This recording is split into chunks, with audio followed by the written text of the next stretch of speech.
Hello दोस्तों, नमस्कार, good evening. शाम के 5:45 बज रहे हैं और मैंने आपसे वादा किया था कि 12 दिसंबर यानी कि आज के दिन मैं आपको कक्षा 10वीं का FOIT कंप्यूटर के सब्जेक्ट का मॉडल पेपर और उसका सॉल्यूशन वीडियो हल उसका प्रोवाइड करूंगा। तो मैं उसी की रिकॉर्डिंग के लिए बैठा हूं। आप लोगों के लिए कुछ होमवर्क मेरे लिए है, वो होमवर्क मैं पूरा करने जा रहा हूं। आप सभी को पता है कि 14 दिसंबर से पूरे राज्य में 14 दिसंबर 2024 से पूरे राज्य में अर्धवार्षिक परीक्षाएं जो है वो प्रारंभ होने जा रही है। कक्षा 10वीं का सबसे पहला ही पेपर FOIT कंप्यूटर का पेपर है और उसके लिए मैंने जितना भी सिलेबस कोर्स स्कूल में करवाया है उस कोर्स के आधार पर एक मॉडल पेपर तैयार किया है। उम्मीद है कि आपको अभी तक पेपर की PDF मिल गई होगी। अगर नहीं मिली है तो इस वीडियो को जब मैं YouTube पर डालूंगा उस समय वीडियो उसकी PDF की लिंक मैं आपको दे दूंगा। और अगर नहीं भी मिलती है तो कोई बात नहीं, उसी PDF को मैं यहाँ पर कंप्यूटर स्क्रीन पर इसी स्क्रीन पर ओपन करूंगा और हम सारे क्वेश्चन जो है वो एक के बाद एक सॉल्व करते जाएंगे। तो आपका ज्यादा समय ना लेते हुए शुरू करते हैं, क्योंकि दिन कल का है और पढ़ाई काफी करनी है। संकुलम क्लासेस हमारा एक ऑर्गेनाइजेशन है जो बच्चों के लिए निशुल्क शिक्षा प्रदान करता है ऑनलाइन प्लेटफॉर्म पर, खासकर YouTube पर। और हालांकि अभी कुछ समस्याएं आ रही है जिसकी वजह से हम निरंतर कक्षाएं नहीं ले पा रहे हैं, लेकिन चिंता मत कीजिए। आप कक्षा 10वीं की परीक्षा, वार्षिक परीक्षा अच्छे से दीजिए और गर्मी की छुट्टियों में खूब कंप्यूटर सीखेंगे, खूब कंप्यूटर पढ़ेंगे, ये मेरा वादा है आपसे। चलिए, सबसे पहले मैं कंप्यूटर की बुक जो PDF है आपकी वो ओपन कर लेता हूँ। कक्षा 10 कंप्यूटर सूचना प्रौद्योगिकी की अवधारणा पार्ट 2 और इसी के साथ में वो पेपर ओपन कर लेता हूँ जो मैंने बनाया है। जी हाँ, ये रहा मॉडल पेपर। थोड़ा सा जूम कर लेते हैं ताकि आप लोगों को अच्छा दिखे। ये लीजिए, मॉडल पेपर है, FOIT कक्षा 10 का है। रिक्त स्थानों से ही शुरुआत करते हैं। PDF मैंने इसलिए खोली है ये वाली कि हम लोग इसका सॉल्यूशन जो है वो मैंने पेज नंबर भी लिखा हुआ है। ये PDF भी आपको मिल जाएगी RBSC की बोर्ड की वेबसाइट पर, मैं भी आपको दिलवा दूंगा। और इस PDF में ये जो पेज नंबर दिए हुए हैं उस पर भी मैंने इसका सॉल्यूशन जो है वो मार्क किया हुआ है। हमें इसी पुस्तक से पढ़ना है और इसी पुस्तक में इसका सॉल्यूशन दिया हुआ है। तो चलिए शुरू करते हैं। सबसे पहला क्वेश्चन जो हमारा है, देखिए सिलेबस में आपका है MS एक्सेल का परिचय, पहला पार्ट है। दूसरा पार्ट है वो भी MS एक्सेल का है। तीसरा पार्ट भी MS एक्सेल का है। तो 3 पार्ट आपके MS एक्सेल के हैं। चौथा जो पार्ट है, अध्याय जिसे बोलते हैं, अध्याय यहाँ पर, राइट। चौथा अध्याय जो है वो पावर पॉइंट है और 5वां अध्याय पिक्चर मैनेजर। तीन सभी के क्वेश्चंस यहाँ पर आएंगे। सारे क्वेश्चन मिक्सअप है। इस प्रकार का कुछ पेपर रहेगा। रिक्त स्थान आएंगे, ऑब्जेक्टिव्स आएंगे, ऑब्जेक्टिव अर्थात विकल्प वाले प्रश्न आएंगे। 4 विकल्प दिए होंगे, एक सही पर उत्तर लगाना होगा। अति लघु उत्तर प्रश्न आएंगे, लघु उत्तर आएंगे, दीर्घ उत्तर आएंगे। इस प्रकार से आपका पूरा पेपर जो है वो डिजाइन होगा। तो उससे मिलता जुलता एक पेपर मैंने तैयार किया है। मिलता जुलता अर्थात ये कि एक प्रकार का मॉडल पेपर है। इस प्रकार का पेपर जो है वो परीक्षा में आ सकता है या आने की संभावना है। इस प्रकार के क्वेश्चंस आएंगे। आप इस पेपर से तैयारी कीजिए ताकि आपका जो है आपकी तैयारी अच्छे से हो और कोई भी क्वेश्चन आपका परीक्षा में अगर आ जाए तो छूटे ना। मैंने काफी कोशिश करी है कि ज्यादा से ज्यादा टॉपिक, ज्यादा से ज्यादा पॉइंट जो इंपॉर्टेंट है परीक्षा की दृष्टि से, उनको मैंने यहाँ पे कवर किया हुआ है। चलिए शुरुआत करते हैं। सबसे पहला क्वेश्चन ये रहा। MS एक्सेल में आपको दिख रहा होगा, मैं इस तरीके से यहाँ पर राउंड करूंगा। ये जो राउंड सर्कल दिख रहा है ये वाला क्वेश्चन में पॉइंट करूंगा कि इस क्वेश्चन पर हम बात कर रहे हैं। सबसे पहला, MS एक्सेल एक स्प्रेडशीट MS एक्सेल किस प्रकार का सॉफ्टवेयर है। इस प्रकार से भी क्वेश्चन आ सकता है, रिक्त स्थान में आ सकता है, ऑब्जेक्टिव में आ सकता है। तो आप सभी को पता है MS एक्सेल क्या है। माइक्रोसॉफ्ट, MS का मतलब होता है माइक्रोसॉफ्ट। माइक्रोसॉफ्ट एक्सेल एक स्प्रेडशीट प्रकार का सॉफ्टवेयर। कई प्रकार के सॉफ्टवेयर होते हैं, जैसे कि ब्राउजर एक प्रकार का सॉफ्टवेयर होता है, राइट। मीडिया प्लेयर एक प्रकार का सॉफ्टवेयर होता है, एंटीवायरस होते हैं। इसी प्रकार से टेक्स्ट एडिटर होते हैं। उसी प्रकार से एक सॉफ्टवेयर है जिसका नाम है MS एक्सेल और वो स्प्रेडशीट प्रकार का है। चलिए आगे बढ़ते हैं। दूसरा क्वेश्चन, वर्कबुक या किसी भी फाइल को खोलने का शॉर्टकट जो है वो क्या है। देखिए, कंप्यूटर में जब भी आप काम करते हैं तो अक्सर आप विंडोज में काम करते हैं। ये इस समय ये विंडोज का ही इन्वायरमेंट है। ये विंडोज ऑपरेटिंग सिस्टम यहाँ पर खुला हुआ है, आप यहाँ पर कॉर्नर में देख सकते हैं। ये विंडोज का लोगो इस तरीके से आता है। माइक्रोसॉफ्ट का ऑपरेटिंग सिस्टम है, माइक्रोसॉफ्ट विंडोज। जनरली हमारे यहाँ भारत में हर कंप्यूटर में ये होता है। तो माइक्रोसॉफ्ट विंडोज में जब भी किसी फाइल को ओपन करते हैं तो उन्होंने जनरलाइज्ड ग्लोबल एक शॉर्टकट बनाया हुआ है, वो है कंट्रोल प्लस ओ। कंट्रोल को लिखा जाता है CTRL, यहां पर देख सकते हैं आप, CTRL कंट्रोल प्लस ओ। जब कीबोर्ड से आप कंट्रोल और उसके साथ में ओ का बटन दबाएंगे तो आप वर्कबुक या किसी भी फाइल को खोलने में सक्षम हो पाएंगे। ये आपका दूसरा रिक्त स्थान है। अब ये देखिए, मैं जो बता रहा हूं ये जो लिखा हुआ है वो तो आपको पढ़ना ही है। उसके अलावा मैं जो एक्स्ट्रा जानकारी आपको दे रहा हूं, जैसे कि एमएस मैंने बताया, एमएस का फुल फॉर्म बताया माइक्रोसॉफ्ट, ठीक है। पहले क्वेश्चन में हमने देखा था कि स्प्रेडशीट जो है वो एक्सेल है। इसके अलावा मैंने और भी सॉफ्टवेयर बताए थे। मैंने ब्राउजर एक वर्ड यूज किया था, मैंने वर्ड यूज किया था मीडिया प्लेयर, मैंने वर्ड यूज किया था एंटीवायरस। तो ये चीजें भी आपको सुनना है, इन शब्दों के ऊपर भी ध्यान देना है, क्योंकि शब्दों में से भी क्वेश्चन बन सकते हैं। तैयारी पूरी करना है, डरना नहीं है, डर के आगे जीत है। मैं हमेशा से कहता हूं, डर के आगे जीत है। डर को मार भगाएंगे और जीत को लेकर दिखलाएंगे। चलिए आगे बढ़ते हैं। तीसरा क्वेश्चन यहां पर, एमएस एक्सेल में डिफॉल्ट रूप से कितनी वर्कशीट आती है। एक मिनट में चेक कर लेता हूं कि रिकॉर्डिंग चल भी रही है या नहीं। जी हाँ, रिकॉर्डिंग बराबर चल रही है। 6 मिनट 50 सेकंड हो चुके हैं। चलिए, तीसरा है, एमएस एक्सेल में डिफॉल्ट रूप से कितनी वर्कशीट आती है। जब भी आप एमएस एक्सेल में कोई भी नई फाइल ओपन करते हैं तो बाय डिफॉल्ट उसमें 3 वर्कशीट आती है। अब आपको पता होगा वर्कशीट आती है, मैंने पढ़ाया था 3 वर्कशीट आती है बाय डिफॉल्ट। वर्कशीट जो है वो किसके अंदर होती है, वर्कबुक के अंदर होती है। जिस प्रकार से आपकी एक पुस्तक होती है, बुक होती है, बुक के अंदर पेजेस होते हैं, उन पेज को हम शीट बोलते हैं। उसी तरीके से एमएस एक्सेल में, तीसरा क्वेश्चन है, एमएस एक्सेल में जब भी आप कोई वर्कबुक बनाते हैं तो उस वर्कबुक के अंदर 3 वर्कशीट आती है। ये भी वही क्वेश्चन है, रिक्त स्थान में आ सकता है, वन लाइनर में आ सकता है, सत्य असत्य में आ सकता है कि एमएस एक्सेल में डिफॉल्ट रूप से 3 वर्कशीट होती है, सत्य या असत्य। 3 की जगह 4 लिख दिया तो असत्य, 3 लिख दिया तो सत्य, ठीक है। चलिए आगे बढ़ते हैं। चौथा क्वेश्चन ये रहा, वर्कबुक को सेव करने का शॉर्टकट। देखो, जिस तरीके से ओपन करने का शॉर्टकट ये रहा यहाँ पर कंट्रोल ओ, उसी तरीके से सेव करने का शॉर्टकट होता है कंट्रोल एस। आप तो शब्दों पे ध्यान देना, open, O for open, control plus O. Save करना, ए से वी save, S for save, control S. चलिए आगे, अगला क्वेश्चन पांचवा, एक सेल के फॉर्मेट को अन्य सेल पर लगाने का कार्य किसके द्वारा होता है। एक हमारी सेल है, मैं आपको करके दिखा देता हूं, हालांकि इतना समय नहीं है हमारे पास, लेकिन मेरा विचार हुआ कि मैं करके दिखा दूं। मान लीजिए ये एमएस एक्सेल मैंने ओपन किया, ये देखिए बाय डिफॉल्ट 3 वर्कशीट यहाँ पर आती है, शीट 1, शीट 2, शीट 3।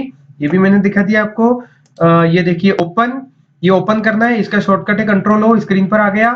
ये है सेव, सेव करने का शॉर्टकट होता है कंट्रोल प्लस एस, वो भी हमें हिंट दे रहा है। देखिए, तो विंडोज जो है वो हर जगह आप जब भी माउस का पॉइंटर ले जाते हैं तो उसकी हिंट देता है। नई फाइल ओपन करने के लिए कंट्रोल प्लस एन का यूज किया जाता है। ये हमारी एक सेल है, इस सेल में मैंने कुछ टेक्स्ट लिखा, लेट से एग्जाम, ये एग्जाम नाम का एक शब्द लिखा है। अब मैं चाहता हूं कि ये जो शब्द है थोड़ा बड़ा हो जाए, तो उसके लिए हम फॉन्ट साइज यहाँ से बड़ी कर सकते हैं। ये बड़ा हो गया साहब, बीच में आ जाए, ये साइड में जा रहा है, ये बीच में आ गया। इसका कलर, बैकग्राउंड कलर पीला हो जाए, ये पीला हो गया। टेक्स्ट का कलर जो है वो लाल हो जाए, ये हो गया। ये फॉन्ट थोड़ा बोल्ड हो जाए, ये हो गया। बोल्ड, थोड़ा इटैलिक हो जाए, इटैलिक भी हो गया।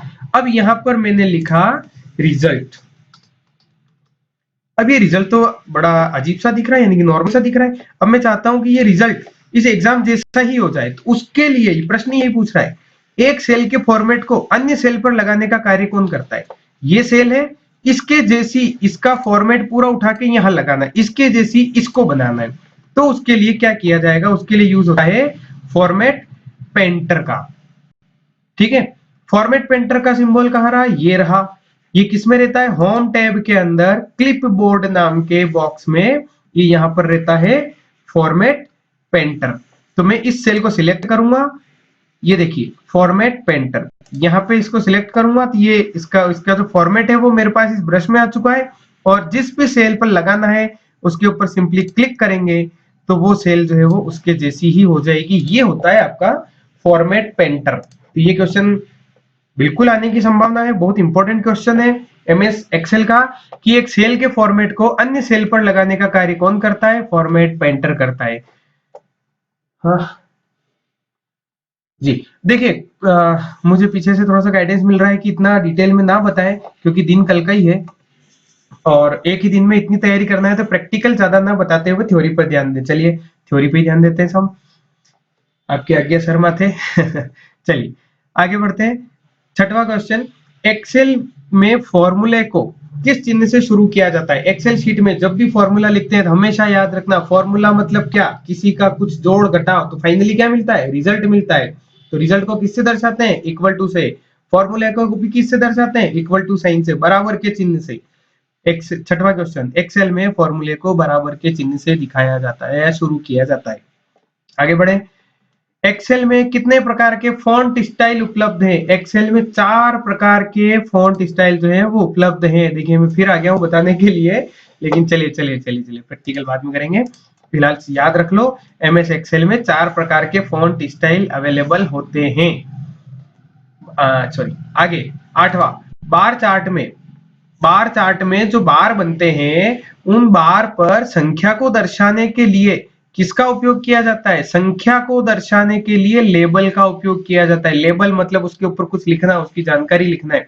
जैसे आप क्रिकेट, आप जनरली क्रिकेट से समझ जाएंगे, क्रिकेट में चार्ट आता है किस टीम ने किस ओवर में कितने रन बनाए थे, तो वो जो बार बना होता है उसके ऊपर जो लिखा होता है पहला ओवर, दूसरा ओवर, तीसरा ओवर, फिर नीचे रन लिखे होते हैं, पहले ओवर में 12 रन, दूसरे ओवर में 6 रन, तीसरे ओवर में 8 रन। तो वो जो अंक, जो संख्या लिखी होती है उन संख्याओं को दर्शाने के लिए लेबल का उपयोग किया जाता है। अब आते हैं पावर पॉइंट पर। पावर पॉइंट क्या है? तो पावर पॉइंट किस प्रकार का सॉफ्टवेयर है? पावर पॉइंट एक प्रकार का प्रेजेंटेशन सॉफ्टवेयर है। मैं थोड़ा सा ऊपर जाता हूं। जिस तरीके से एमएस एक्सेल स्प्रेडशीट सॉफ्टवेयर है, उसी तरीके से पावर पॉइंट जो है वो प्रेजेंटेशन सॉफ्टवेयर है, प्रेजेंटेशन देने के काम में आता है। 10वां, सभी स्लाइड को एक समान लुक देने के लिए किसका उपयोग किया जाता है? मैंने पावर पॉइंट प्रेजेंटेशन बनाया, उसमें कुछ स्लाइड्स बनाई, 8-10 स्लाइड मैंने बना दी और सभी स्लाइड को मुझे एक जैसा करना है एक ही बार में, बिना मेहनत किए या कम मेहनत किए। तो सभी स्लाइड को एक जैसा लुक देने के लिए डिजाइन टेम्पलेट, एक टेम्पलेट का यूज किया जाता है। उस टेम्पलेट में जो डिजाइन हम सेट करेंगे वही डिजाइन सभी स्लाइड्स पर अप्लाई हो जाएगी। अगला 11th नंबर, हाँ देखिए, किस व्यू में प्रत्येक स्लाइड की छोटी छोटी प्रति दिखाई देती है? हमने कई सारी स्लाइड्स बना दी, लेकिन अब सारी स्लाइड तो स्क्रीन पे एक बार में दिख नहीं पाएगी।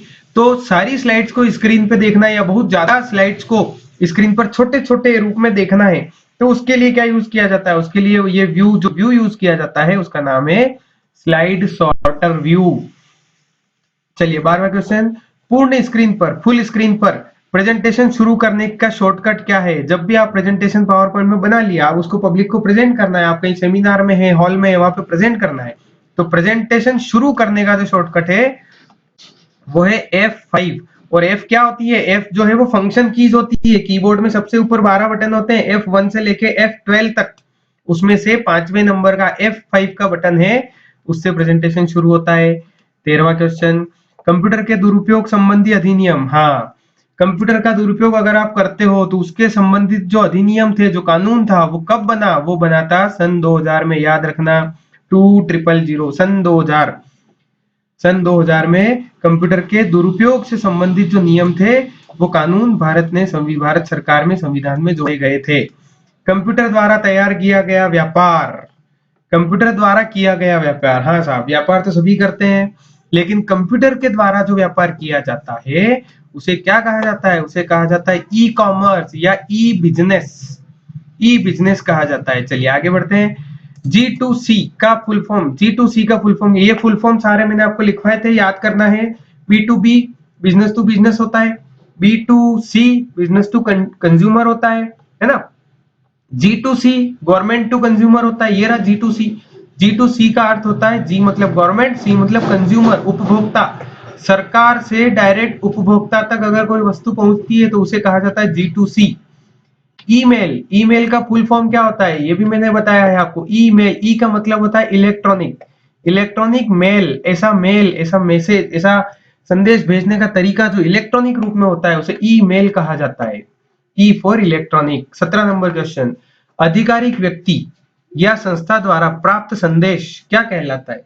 अगर हमें कोई संदेश मिला है और हमें ये पता करना है कि वो फ्रॉड है या हमें अगर ये पता चल जाए कि वो संदेश फ्रॉड है या किसी आधिकारिक व्यक्ति द्वारा भेजा गया है जिसे भेजना चाहिए था, तो अगर आधिकारिक व्यक्ति द्वारा ये संदेश भेजा गया है तो उसे कहा जाता है ऑथेंटिक मैसेज। ये मैसेज क्या है? ऑथेंटिक है, विश्वास करने योग्य है। 18 नंबर, महत्वपूर्ण जानकारी को छिपाकर भेजना क्या कहलाता है? किसी भी महत्वपूर्ण जानकारी को हम भेजना चाहते हैं लेकिन हम चाहते हैं कि उसे कोई देख ना ले, कोई पढ़ ना ले, कोई समझ ना ले, गुप्त रूप से हमारी जानकारी जो है वो हम जिसे भेजना चाहते हैं वहां तक पहुंच जाए और रास्ते में अगर किसी को मिल भी जाए तो वो उसे पढ़ ना सके। इसे क्या कहा जाता है? इसे कहा जाता है क्रिप्टोग्राफी। याद रखिएगा, क्या कहा जाता है? क्रिप्टोग्राफी कहा जाता है, क्रिप्टोग्राफी। चलिए अगला 19 नंबर, ई भुगतान, ई पेमेंट जो होता है, ई पेमेंट की जरूरतें, उसकी गोपनीय, ई पेमेंट की क्या क्या जरूरतें होती है? ई पेमेंट की 3 जरूरतें होती है। गोपनीयता सबसे पहली, दूसरी अखंडता और तीसरी प्रामाणिकता। अब मैंने प्रामाणिकता रिक्त स्थान में दिया, इसका मतलब ये नहीं कि प्रामाणिकता ही रिक्त स्थान में आएगा, आपको तीनों नाम याद होने चाहिए। ई भुगतान, ई पेमेंट की क्या क्या जरूरतें हैं?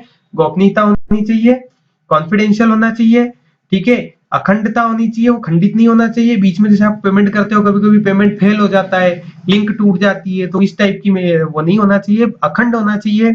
और प्रामाणिकता होनी चाहिए कि मैसेज जो है वो सही व्यक्ति द्वारा आया है या सही व्यक्ति को हमारा पेमेंट हुआ है। चलिए, एटीएम का फुल फॉर्म सभी को पता है, ऑटोमेटेड टेलर मशीन। यूटीएम का फुल फॉर्म क्या होता है? यूटीएम का फुल फॉर्म होता है यूनिफाइड, ये देखिए यहाँ पर लिखा हुआ है unified threat management. Unified threat management UTM का फुल फॉर्म होता है, फुल फॉर्म याद रख लीजिएगा आप, UTM, unified threat management. Question number 22, mobile में पैसे रखना क्या कहलाता है? मोबाइल में पैसे रखना, मोबाइल के कवर के पीछे नोट रखना नहीं मोबाइल के कवर के पीछे जो 10 रुपए 20 रुपए का नोट फंसा के हम रखते हैं वो सिक्योरिटी के लिए, वो नहीं। मोबाइल के अंदर किसी खाते में पैसे रखना क्या कहलाता है? उसे मोबाइल वॉलेट कहा जाता है।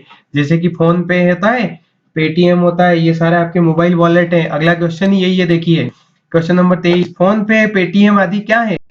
फोन पे से आप पेमेंट करते हो, पेटीएम से करते हो, ये क्या है? ये मोबाइल वॉलेट के अंतर्गत आते हैं। क्वेश्चन नंबर 24, फेसबुक, फेसबुक किसके अंदर आता है? साहब फेसबुक जो है वो सोशल मीडिया मार्केटिंग, मार्केटिंग का क्वेश्चन है। हम मार्केटिंग कर सकते हैं, डोर टू डोर मार्केटिंग होती है, घर घर जाके हम प्रचार करते हैं, जैसे कि चुनाव प्रचार होता है, नेताजी घर पे आते हैं हाथ जोड़ने के लिए, वो घर घर प्रचार होता है, डोर टू डोर मार्केटिंग उसे कहा जाता है लेकिन फेसबुक के जरिए मार्केटिंग करना क्या कहलाता है? सोशल मीडिया मार्केटिंग कहलाता है। सोशल मीडिया से आप अपना प्रोडक्ट, अपना उत्पाद, अपनी सेवाएं कहां तक पहुंचा सकते हैं? आपके कस्टमर तक, आपके कंज्यूमर तक पहुंचा सकते हैं। सूचनाओं के समूह को क्या कहा जाता है? सबसे पहले हमने पढ़ा था, कंप्यूटर जब शुरू किया था, डाटा क्या होता है, डाटा के बाद हमने पढ़ा था निर्देश, सॉरी इंफॉर्मेशन क्या होती है, फिर हमने पढ़ा था कि निर्देश क्या होते हैं, है ना। इंफॉर्मेशन का कलेक्शन जो होता है वो निर्देश कहलाता है, जिसे कंप्यूटर को हम इंस्ट्रक्शन देते हैं उसे ही कहते हैं इंस्ट्रक्शन। कमांड, कंप्यूटर को जो कमांड दी जाती है या जो इंस्ट्रक्शन कंप्यूटर को दिए जाते हैं उसे क्या कहते हैं? निर्देश कहते हैं। जीयूआई का फुल फॉर्म सभी को पता है, ग्राफिकल यूजर इंटरफेस। ऐसा यूजर इंटरफेस जो ग्राफिकल, जैसे ये दिख रहा है आपको, ये जो अभी स्क्रीन दिख रही है, ये स्क्रीन दिख रही है, यहाँ पर ये आइकन दिख रहे हैं, ये माय कंप्यूटर का आइकन है, ये एक तीर, एक पॉइंटर जो है वो इस पे चल रहा है ना। यहाँ पर ये समय दिखाया जा रहा है, यहाँ पर कुछ ये वॉल्यूम का बटन है, यहाँ पर इंटरनेट से रिलेटेड ये कनेक्शन का बटन है, ये जो दिख रहा है सब कुछ दिख रहा है स्क्रीन पर, इसे कहा जाता है ग्राफिक्स। और ये क्या है? ग्राफिकल यूजर इंटरफेस है। हाँ, यहां से क्वेश्चन भी बनता है, ये जो विंडोज जो ऑपरेटिंग सिस्टम है ये किस प्रकार का ऑपरेटिंग सिस्टम है? तो विंडोज जो है वो एक जीयूआई प्रकार का ग्राफिकल यूजर इंटरफेस, ये ग्राफिकल यूजर इंटरफेस प्रकार का सॉफ्टवेयर है। कौन? Microsoft Windows. चलिए, सीयूआई का फुल फॉर्म क्या होता है? जिस प्रकार से जीयूआई, जी फॉर ग्राफिक्स या ग्राफिकल, उसी तरीके से C for character, character user interface, graphical user interface और कैरेक्टर यूजर इंटरफेस। चलिए थोड़ा सा ऊपर ले लेते हैं, क्वेश्चन नंबर 28, प्रथम जीयूआई वेब ब्राउजर। हाँ, वेब, ये क्वेश्चन पूछने की संभावना बहुत ज्यादा मुझे लग रही है, क्योंकि हिस्ट्री के बारे में, ये कंप्यूटर की हिस्ट्री है एक प्रकार की, जैसे भारत का, हमारे देश का आप इतिहास पढ़ते हैं, उसी प्रकार से कंप्यूटर का भी अपना एक इतिहास है। हर वर्तमान का एक इतिहास होता है, और कंप्यूटर का जो इतिहास है उसमें पढ़ाया जाता है कि जब इंटरनेट का आविष्कार हुआ, उसके बाद में फिर ब्राउजर बनना शुरू हुए, तो ब्राउजर जो है वो सबसे पहला ब्राउजर कौन सा था, वो जो जीयूआई वाला, तो सबसे पहला जीयूआई वेब ब्राउजर जो था उसका नाम क्या था, एयरवाइज, ERWIAZ। अब इसका प्रोनाउंसिएशन आप चाहे जैसा करें, स्पेलिंग होती है ERWISE। सबसे पहला GUI graphic based web browser. पहली ऑनलाइन चैटिंग प्रणाली, ऑनलाइन चैटिंग तो हम सभी करते हैं, व्हाट्सएप पे तो बहुत ज्यादा करने लगे हैं आजकल, तो सबसे पहली ऑनलाइन चैटिंग प्रणाली किस पर आधारित थी, प्लेटो नाम के सॉफ्टवेयर पर आधारित थी। ठीक है, चलिए, ये तो हो गए हमारे क्वेश्चन 29 रिक्त स्थान, ये यहाँ से हमने शुरुआत करी थी, और ये हमारे 29 रिक्त स्थान जो है वो हो चुके हैं। अब आगे बढ़ते हैं, अति लघु उत्तर में कुछ शॉर्टकट्स यहाँ पर पूछ सकते हैं, इसलिए मैंने यहाँ पर अन्य करके लिखा हुआ है कि अन्य क्वेश्चन जो है वो इस प्रकार से पूछे जा सकते हैं। तैयारी पूरी करना है, डर के आगे जीत है, याद रखना है। तो कौन से क्वेश्चन पूछे जा सकते हैं, ये रहा साहब, फुल फॉर्म, एफटीपी का फुल फॉर्म क्या होता है। तो एक काम करते हैं, एमएस वर्ड ओपन कर लेते हैं, और मैं इनके फुल फॉर्म आपको लिख के ही बता देता हूँ। एफटीपी का फुल फॉर्म होता है फाइल ट्रांसफर प्रोटोकॉल। आप चाहे तो अपनी नोटबुक लेके बैठे, और नोटबुक में ये जो स्क्रीन पर दिखा है, ये सारे फुल फॉर्म आप लिख लें। ये किसका है, एफटीपी का फुल फॉर्म है। चलिए आगे बढ़ते हैं, दूसरा क्या है, एसएमटीपी। एसएमटीपी का फुल फॉर्म होता है सिंपल मैसेज ट्रांसफर प्रोटोकॉल। थोड़ा सा फॉन्ट छोटा कर देते हैं, हाँ, SMTP, simple message transfer protocol, SMTP. चलिए आगे बढ़ते हैं, टीसीपी। टीसीपी का फुल फॉर्म होता है ट्रांसमिशन कंट्रोल प्रोटोकॉल। प्रोटोकॉल मतलब नियम, कानून, कायदे, इंटरनेट पर मैसेज भेजने के ये कानून होते हैं, नियम होते हैं। FTP file transfer protocol, SMTP message transfer protocol, TCP transmission control protocol, ये आपको याद रखना है।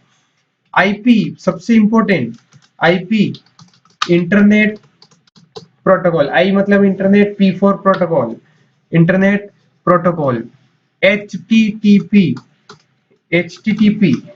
Hyper text transfer protocol, hyper text transfer protocol, HTTP. Notebook लेके बैठे हैं ना, लिख लेना नोटबुक में सारे, hyper text transfer protocol. Pop, POP, post office protocol, POP का मतलब होता है post office protocol. NIC network interface card, NIC का मतलब होता है नेटवर्क इंटरफेस कार्ड। एक ऐसी कार्ड होती है जो आपके कंप्यूटर में लगती है, चिप लगती है, जो कंप्यूटर को इंटरनेट से जोड़ने का माध्यम प्रदान करती है, एनआईसी। ठीक है, इसके बाद आता है डब्ल्यूडब्ल्यूडब्ल्यू, वर्ल्ड वाइड वेब। ये तो सबसे कॉमन है, सभी को याद होना ही चाहिए। हर वेबसाइट के नाम के आगे लिखते हैं www, www.google.com, www.youtube.com। तो www का मतलब होता है वर्ल्ड वाइड वेब। अगला आया URL, universal resource locator. URL का मतलब होता है यूनिवर्सल रिसोर्स लोकेटर। यूआरआई का फुल फॉर्म होता है universal resource identifier, universal resource identifier. तो ये कुछ फुल फॉर्म है यहाँ पर, एफटीपी, एसएमटीपी, ये सारे फुल फॉर्म देख लीजिए आप एक बार, और मैं स्क्रीन पर लेके आ जाता हूँ। 1 2 3 4 5 6 वीडियो पॉज करके लिख लीजिएगा, सारे बहुत काम के हैं, आज ही नहीं लाइफ टाइम काम आएंगे, हमेशा काम आएंगे, इनके बिना काम नहीं चलने वाला है, याद रखने ही पड़ेंगे। चलिए आगे बढ़े। हाँ, किसी वेबसाइट तक कैसे पहुंचा जाता है, एक छोटा सा क्वेश्चन मेरे दिमाग में आया था कहीं से, तो मैंने लिख लिया था। किसी वेबसाइट तक कैसे पहुंचा जा सकता है, ये मैं चलिए थोड़ी देर बाद बीच में बता दूंगा। वैसे वेबसाइट तक पहुंचने के लिए, ये जैसे मैंने ब्राउजर ओपन किया ही हुआ है यहाँ पर, वेबसाइट तक पहुंचने के लिए सबसे पहले www लिखा जाता है। उसके बाद में आपको उस वेबसाइट का पूरा पता लिखना होता है, youtube.com जैसे यहाँ पर लिखा है, या कई सारी जगहों पर आपको प्रोटोकॉल देखा होगा http:// ये लिखा होता है, देखिए यहाँ पर दिख रहा है http एस भी लिखा होता है। उसके बाद में वो जो वेबसाइट है उस वेबसाइट का नाम लिखा होता है और फिर आगे उसका पूरा पता लिखा जाता है। इस तरीके से वेबसाइट तक पहुंचा जाता है। तो किसी वेबसाइट तक कैसे पहुंचा जाता है, किसी वेबसाइट तक पहुंचने के लिए उसकी पूरी यूआरएल को टाइप किया जाता है और उसके बाद उस यूआरएल, उसके एड्रेस से, उसके पते से उस तक पहुंचा जाता है। थोड़ा सा ट्रैफिक ज्यादा है बाहर तो डिस्टरबेंस हो रहा है। चलिए लघु उत्तर प्रश्नों की बात करते हैं। एमएस वर्ड और एमएस एक्सेल की तुलना कीजिए। पहला प्रश्न लघु उत्तर, एमएस वर्ड और एमएस एक्सेल की तुलना कीजिए। अब यहाँ पर मैंने लिख रखा है PN3, PN मतलब पेज नंबर। आपकी बुक में पेज नंबर 3 पर इसका आंसर मिलेगा। बुक ओपन कीजिए, बुक में चलिए पेज नंबर 3 पर, ये है पेज नंबर 1, ये पेज नंबर 2 और ये पेज नंबर 3। और पेज नंबर 3 पर ये रहा इसका आंसर। एमएस वर्ड और एमएस एक्सेल के मध्य तुलना कीजिए। एमएस वर्ड जो है वो क्या है, शब्द संसाधक है, वर्ड प्रोसेसिंग सॉफ्टवेयर है ना। ये क्या है, एमएस एक्सेल स्प्रेडशीट एप्लीकेशन है। एमएस वर्ड जो है वो पत्र लिखने में काम आता है। एमएस वर्ड में पत्र लिख सकते हैं, निबंध लिख सकते हैं, है ना, लेटर वगैरह लिख सकते हैं। एमएस एक्सेल क्या होता है, एमएस एक्सेल में सारणीबद्ध दस्तावेज, टेबल बनाने के काम में आता है। ठीक है।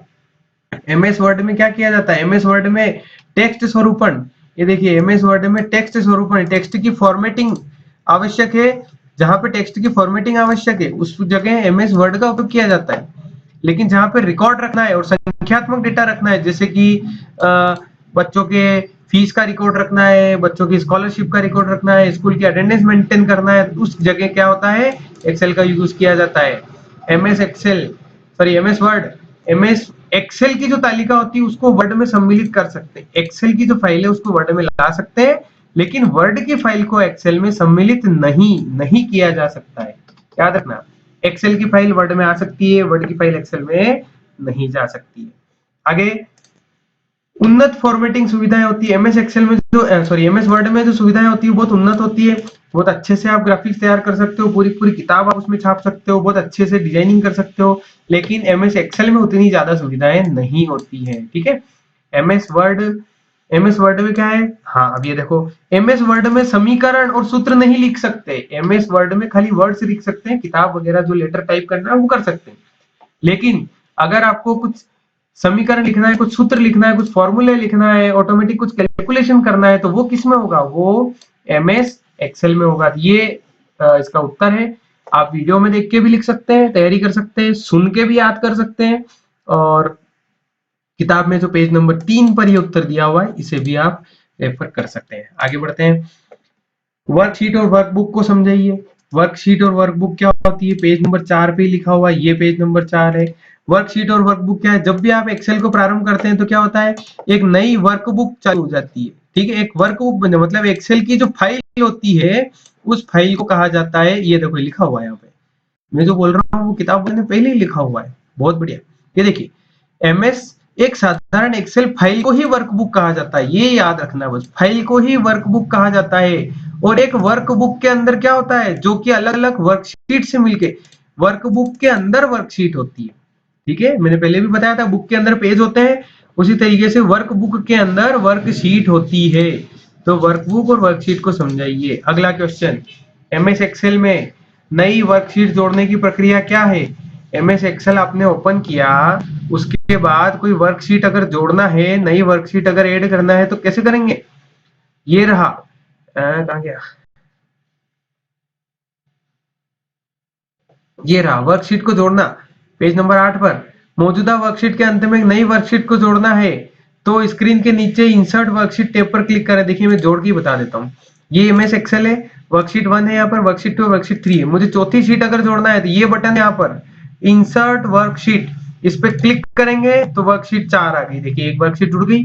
फिर हमने ऐड किया, एक बार और क्लिक किया, एक और वर्कशीट आ गई, एक और वर्कशीट आ गई। इस तरीके से आप वर्कशीट जोड़ सकते हैं। मतलब इंसर्ट वर्कशीट बटन पे क्लिक करके जोड़ सकते हैं। दूसरा तरीका क्या है, ये देखो स्क्रीन पर ही शॉर्टकट आ रहा है, शिफ्ट प्लस F11, ये आ रहा है यहाँ पर, शिफ्ट प्लस F11 का उपयोग करके भी आप जोड़ सकते हैं। ये देखिए मैंने F11 किया, नई शीट जुड़ गई, ये F11 किया, ये F11 किया। इस तरीके से आप नई वर्कशीट को जोड़ सकते हैं। आगे बढ़े। हाँ, वर्कशीट जोड़ने की प्रक्रिया समझाइए, समझा दी भैया। ये जो आप जो सुन रहे हैं ना, फिर बता रहा हूँ, मैं याद दिला रहा हूँ, जो सुन रहे हैं वही लिखना है परीक्षा में, रट के नहीं लिखना है, रटना मत, कंप्यूटर रटने की चीज नहीं है, पहले से कह रहा हूँ, कंप्यूटर रटने की चीज नहीं है। जिस प्रकार विज्ञान, जिस प्रकार गणित समझने के सब्जेक्ट हैं, उसी प्रकार कंप्यूटर भी समझने का सब्जेक्ट है। कंप्यूटर भी अपने आप में एक विज्ञान है, विज्ञान का ही हिस्सा है। चलिए, किस नहीं, ऊपर फॉन्ट स्टाइल कितने प्रकार की होती है, पेज नंबर 48। थोड़ा अच्छा, ये जो क्वेश्चन है ना, ये आगे पीछे से उठाया हुआ है। चलिए पेज नंबर 48 पर चलते हैं।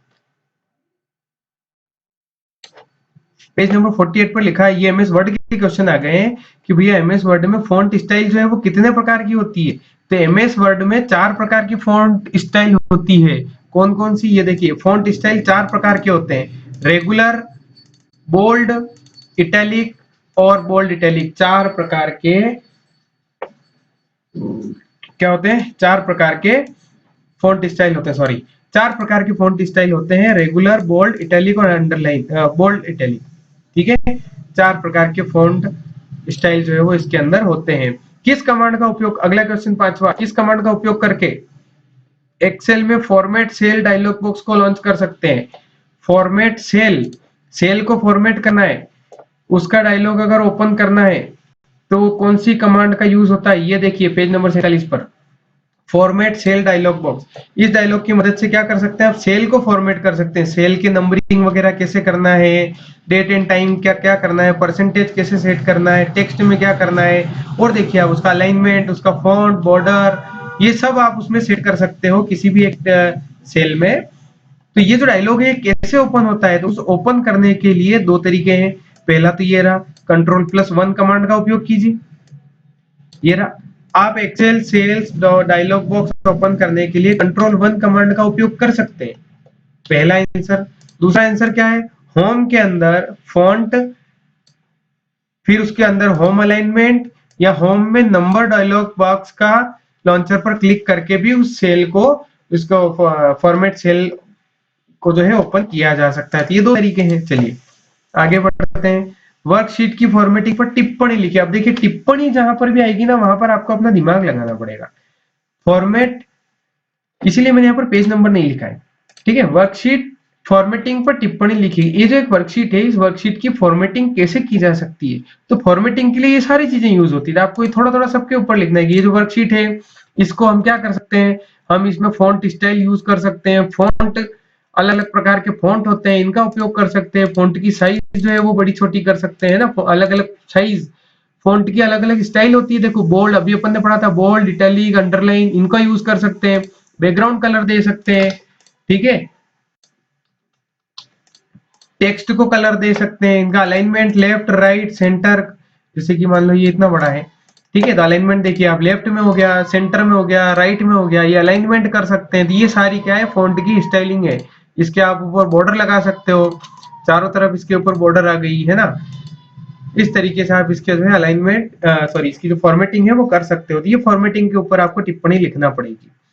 चलिए अगला, एक्सेल में विभिन्न प्रकार से उपयोग किए जाने वाले चार्ट के प्रकारों को समझाइए। हाँ, ये बड़ा इंपॉर्टेंट क्वेश्चन है, आने की पूरी पूरी संभावना। चार्ट के प्रकारों को समझाइए, पेज नंबर 65। तो एमएस एक्सेल में कितने प्रकार के चार्ट होते हैं, तो चार्ट की अगर अपन बात करें, तो जैसे कि अभी अपन ने देखा था, चार्ट में अक्षरों को लिखने के लिए किसका, लेबल का यूज किया जाता है। उसी प्रकार से ये देखिए चार्ट, चार्ट के घटक, ये चार्ट होता है ना। चार्ट में 2 एक्सिस होती है, आप बताते हो, आपको पता है, एक्स एक्सिस और वाई एक्सिस।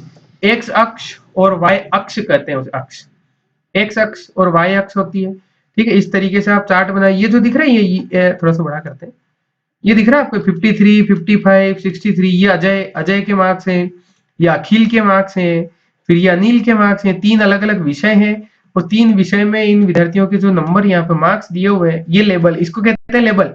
या अजय, अखिल, अनिल, अतुल, ये लिखा हुआ ये लेवल है ना, और ये भी लेवल है 53, 55, 63, ये चार्ट है। इस प्रकार का चार्ट एक्सेल में बनता है। तो प्रश्न क्या था? प्रश्न ये था कि विभिन्न प्रकार के चार्ट के प्रकारों को लिखिए। तो चार्ट कितने प्रकार के होते हैं, तो मैं अगर आपको बताऊं तो ये रहे चार्ट के प्रकार। एमएस एक्सेल में कितने प्रकार के चार्ट होते हैं? एमएस एक्सेल में कई प्रकार के चार्ट होते हैं। सबसे पहला होता है कॉलम चार्ट, नाम याद रख लीजिएगा आप तो केवल। कॉलम चार्ट जिसमें कॉलम के थ्रू चार्ट बनाते हैं। लाइन चार्ट, लाइनों के थ्रू चार्ट बनाया जाता है। पाई चार्ट, आपने देखा होगा पाई चार्ट गोल प्रकार, गोल आता है, गोल आकार का आता है, ठीक है, प्रतिशत में इसमें संख्याएं बताई जाती है। बार चार्ट, बार के थ्रू हॉरिजॉन्टल, क्षैतिज जो लाइनें बनती है, हॉरिजॉन्टल लाइनें बनती है, उसे कहा जाता है बार चार्ट। एक और होता है एरिया चार्ट, ये नाम आपको याद रखना है। Line chart, pie chart, bar chart, area chart और स्कैटर चार्ट, इतने प्रकार के चार्ट जो है वो उसमें उपयोग में लिए जाते हैं। इसके अलावा भी कई प्रकार के चार्ट होते हैं, है ना, कई और अन्य प्रकार के चार्ट, जैसे स्टॉक चार्ट होता है, सरफेस चार्ट, डोनट चार्ट होता है, बबल चार्ट होता है ना, रडार चार्ट होता है। रडार देखिए, आर्मी वायुसेना की जो रडार सिस्टम होता है उस प्रकार का भी चार्ट बनता है। तो इस प्रकार के चार्ट एक्सेल में उपयोग किए जाते हैं। अब बात करते हैं पावर पॉइंट की। 8वां क्वेश्चन, एमएस पावर पॉइंट को समझाइए। तो पावर पॉइंट क्या है? पावर पॉइंट एक प्रकार का प्रेजेंटेशन सॉफ्टवेयर है। हमने देखा था अभी कि पावर पॉइंट जो है क्या है, एक प्रकार का प्रेजेंटेशन सॉफ्टवेयर है जिसमें हम प्रेजेंटेशन तैयार कर सकते हैं। ये रहा MS power point. MS power point एक प्रकार का प्रेजेंटेशन सॉफ्टवेयर है जो माइक्रोसॉफ्ट ऑफिस का ही एक भाग है। या आपको प्रस्तुतियां अर्थात प्रेजेंटेशन, ये प्रेजेंटेशन बनाने की सुविधा देता है। इसमें क्या क्या कर सकते हैं? इसमें आप ग्राफ, चार्ट, वीडियो, एनिमेशन, ये सब इसमें शामिल कर सकते हैं, ठीक है। पावर पॉइंट प्रेजेंटेशन स्लाइड्स का संग्रह होता है। जिस प्रकार से एमएस एक्सेल अभी हमने देखा था, एक्सेल क्या हमें वर्कबुक होती है, और वर्कबुक किसका कलेक्शन होती है? किसका कलेक्शन होती है? वर्कबुक होती है, वर्कशीट का कलेक्शन। उसी तरीके से पावर पॉइंट का, ये रहा पावर पॉइंट का जो प्रेजेंटेशन है वो स्लाइड का कलेक्शन होता है। इसमें बहुत सारी स्लाइड्स होती है, ठीक है। ये स्लाइड प्रस्तुतियां बनाने के लिए उपयोग किया जाता है। तो इस प्रकार से ये एमएस पावर पॉइंट को आप समझा सकते हैं। चलिए आगे बात करते हैं। पावर पॉइंट प्रेजेंटेशन में कितने व्यू होते हैं? हाँ, कोई भी पावर पॉइंट प्रेजेंटेशन जब आप बनाते हो तो उसके कितने व्यूज होते हैं, इन व्यूज को समझाना है। तो पावर पॉइंट प्रेजेंटेशन के जो व्यूज होते हैं वो ये रहे। पावर पॉइंट प्रेजेंटेशन के व्यूज होते हैं ये रहे। 4 प्रकार के व्यू होते हैं पावर पॉइंट प्रेजेंटेशन में। ये याद रखना है आपको, ये प्रश्न आने की पूरी पूरी संभावना, बहुत ही इंपॉर्टेंट प्रश्न है। एमएस पावर पॉइंट में कितने प्रकार के व्यू होते हैं? एमएस पावर पॉइंट में 4 प्रकार के व्यू होते हैं। Normal view, slide sorter view, notes page view और स्लाइड शो व्यू। अब देखिए, आप अगर कहेंगे कि सर हिंदी में बताइए, तो हिंदी तो नहीं होता है भैया। कंप्यूटर में तो जो टेक्निकल वर्ड है उसको तो टेक्निकल रूप में ही बोलना पड़ेगा। आप स्कूल को विद्यालय कह सकते हैं, क्लास को कक्षा कह सकते हैं, लेकिन कुछ जगह ऐसी होती है जहां पर आपको अंग्रेजी ही यूज करना पड़ेगी। आप लेट्स से क्या बताऊं मैं आपको, विज्ञान में आप पढ़ते हैं अमीबा पैरामीशियम पढ़ते हैं, तो अमीबा पैरामीशियम ही बोलना पड़ेगा। आप बोलोगे सर पैरामीशियम तो बड़ा डिफिकल्ट वर्ड है, मुझे तो हिंदी बता दो। या आप स्क्रू गेज पढ़ते हो या वर्नियर कैलिपर्स पढ़ते हो, तो उसकी तो भाई कोई हिंदी होती नहीं है। उसको तो आपको जो वर्ड्स है, टेक्निकल वर्ड्स है, उसको तो टेक्निकली एज इट इज पढ़ना ही पड़ेगा, ठीक है। ये कहां पर होते हैं? तो देखिए, आप इमेज से भी समझ सकते हैं। ये नॉर्मल व्यू है ना, नॉर्मली स्लाइड दिखती है। स्लाइड सॉर्टर व्यू है, उसके बाद नोट्स पेज व्यू है, और अगला जो है वो स्लाइड शो व्यू है। ये 4 प्रकार के व्यू इसमें पाए जाते हैं। नाम लिखिए और याद कीजिए। आगे बढ़ते हैं। अच्छा, एक रिक्त स्थान यहाँ पे बीच में आ गया है, गलती से लिखने में आ गया था, कोई बात नहीं। वो तो 30 नंबर का ऊपर छुटा हुआ था ना, वो यहाँ पे आ गया था। जो वह ऑब्जेक्ट जो स्लाइड पर टेक्स्ट को रखता है। अच्छा, स्लाइड पर कोई आपने एक स्लाइड बनाई, उस स्लाइड के ऊपर आपने कुछ टेक्स्ट लिखा। मान लो उसमें लिखा वेलकम। स्लाइड शुरू करते हैं, सबसे पहले पेज पे वेलकम ही लिखते हैं। तो मान लो आपने वेलकम लिखा, तो वो जो वेलकम जो टेक्स्ट लिखा हुआ है, वो टेक्स्ट क्या कहलाता है? वो ऑब्जेक्ट क्या कहलाता है जिसके अंदर वो टेक्स्ट लिखा हुआ है? तो उसे कहा जाता है, ये देखिए क्या कहा जाता है, प्लेस होल्डर। प्लेस होल्डर, वो टेक्स्ट जो लिखा है ना, उस प्लेस को होल्ड करने वाला, इसलिए इसको कहा जाता है प्लेस होल्डर। चलिए आगे। मास्टर स्लाइड के लाभ बताइए। देखिए एक ही बात मैं बताता हूँ आपको, याद रख लेना, सुन लेना, ये किताब में शायद कहीं दिया हुआ नहीं है, और दिया भी होगा तो बड़ा अव्यवस्थित तरीके से दिया हुआ है। सिस्टमेटिक तरीके से आप लिख लीजिए मास्टर स्लाइड के क्या लाभ होते हैं। तो सबसे पहले आप लिखिएगा कि मास्टर स्लाइड एमएस, थोड़ा सा स्पीड स्लो करके चाहे तो लिख ही लीजिए। मास्टर स्लाइड के क्या लाभ है। Master slide MS power point में एक ऐसी एमएस पावर पॉइंट की एक ऐसी विशेषता है जिसके द्वारा हम सभी स्लाइड पर एक ही प्रकार का टेक्स्ट, एक ही प्रकार की जानकारी और एक ही प्रकार की सामग्री दिखा सकते हैं। मास्टर स्लाइड का उपयोग करने से सभी स्लाइड की जानकारी को एक ही बार में बदला जा सकता है। इससे समय और मेहनत दोनों की बचत होती है। ठीक है, ये मास्टर स्लाइड के लाभ हैं। चलिए आगे बढ़ते हैं। साइबर कानून को समझाइए। हाँ, साइबर कानून अभी अपन ने पढ़ा था, कब आया था, सन 2000 में। साइबर कानून को समझाइए, समझा देते हैं। पेज नंबर 140 पे चढ़ना पड़ेगा, ये रहा 140।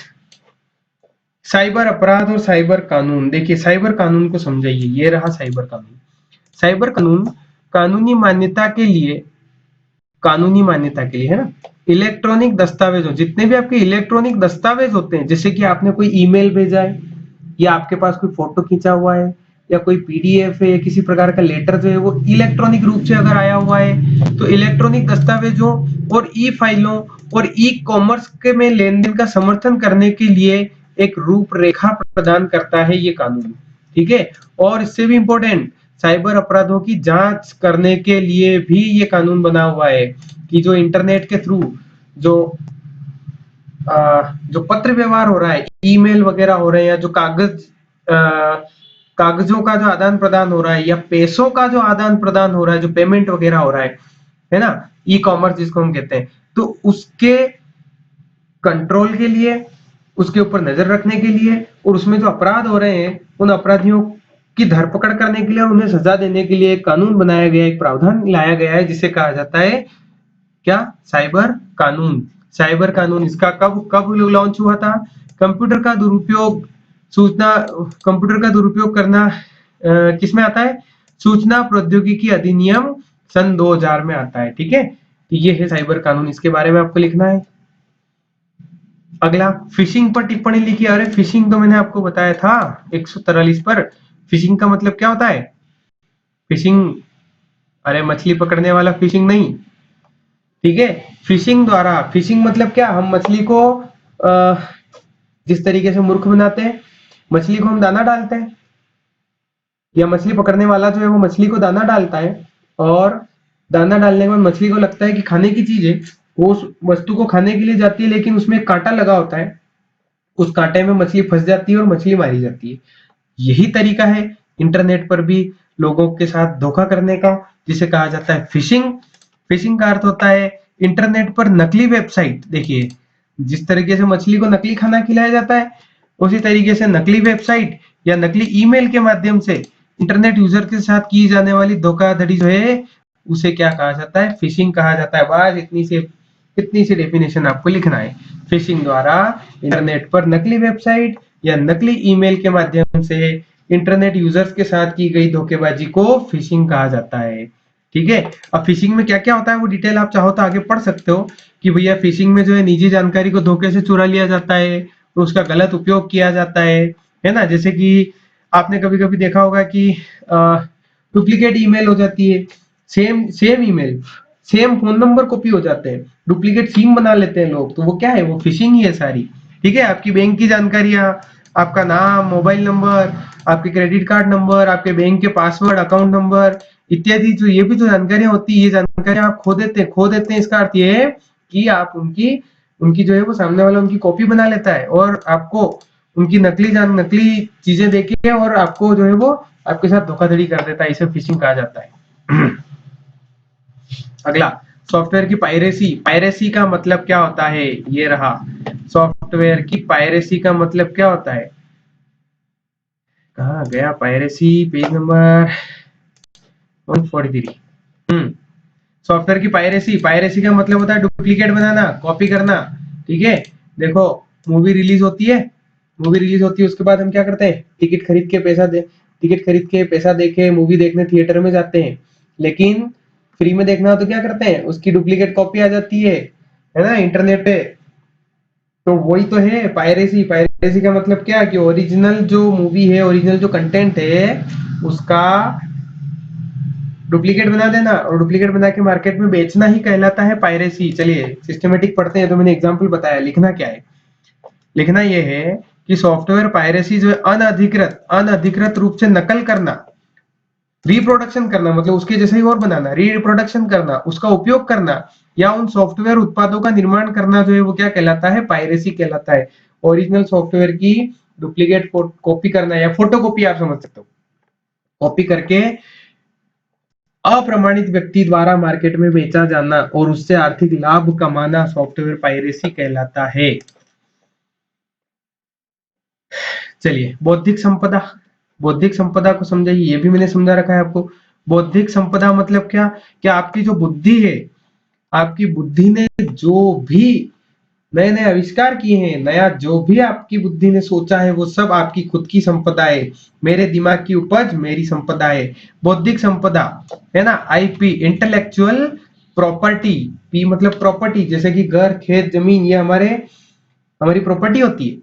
उसी प्रकार से बौद्धिक संपदा, मेरे मन के विचार मेरी प्रॉपर्टी है, मेरी संपत्ति है। और ये हमारी बौद्धिक विचार जो है वो किस प्रकार से हो सकते हैं, आविष्कार के रूप में हो सकते हैं, साहित्य के रूप में हो सकते हैं, आपने कुछ किताब लिखी, कविता, कहानी लिखी, निबंध लिखा, कलात्मक कोई कला है आपके अंदर, कोई विशेष कला है, मूर्ति निर्माण करने की कला, ये आपके दिमाग की उपज है। तो ये जो है ये क्या है, ये सारी बौद्धिक संपदा है ना। और इन बौद्धिक संपदाओं से अपन क्या करते हैं, बौद्धिक संपदा में ये भी आते हैं क्या, जैसे डिजाइन, कार बनी साहब, नई कंपनी ने कार बनाई, उस कार का डिजाइन, उस कार का प्रतीक, उसका लोगो, उसका नाम, है ना। ये सारे जो है ये बौद्धिक संपदा के अंतर्गत आते हैं। और बौद्धिक संपदा को रखना सुरक्षित रखने के लिए किसका यूज किया जाता है, उसके लिए यूज किया जाता है पेटेंट का। ये लिखा हुआ है पेटेंट, ये क्वेश्चन भी आ सकता है, बौद्धिक संपदा को सुरक्षित रखने के लिए किन किन तरीकों का उपयोग किया जाता है। तो भैया बौद्धिक संपदा को, इंटेलेक्चुअल प्रॉपर्टी को सुरक्षित रखने के लिए और उससे लाभ कमाने के लिए पेटेंट का उपयोग किया जाता है।